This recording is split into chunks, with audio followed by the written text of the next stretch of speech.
So what does the early warning system for heat wave look like?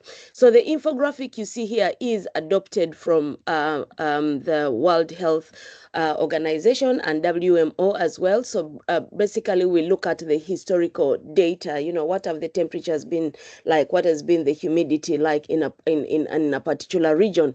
And then depending on a country, on a region, you get to define how do you want to describe your heat wave event in a particular locality. So once this is documented, then you design a warning criteria to be able to be able to provide thresholds as to when, for example, we begin defining that the temperatures have been exceeded as well. And then, of course, you would have to engage the meteorological services to be able to provide you the forecast.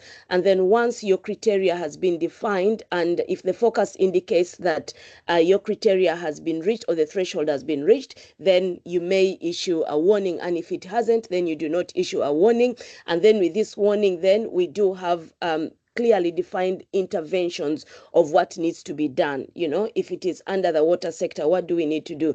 Do we need to provide cooling water sources all over the region?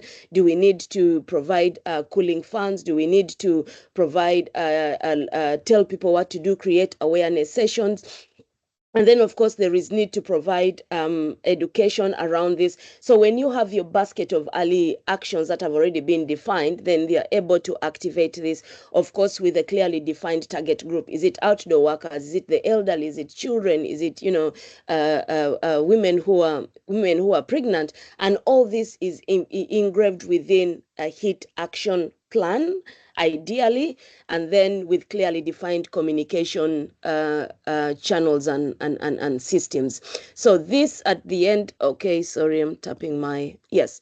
So this infographic would basically give you an idea of what a functional health heat warning system within the wider heat action plan would look like. So in terms of course, the steps, yes, you'd have your observations and your model that has been defined based on different parameters that are specific to a particular country.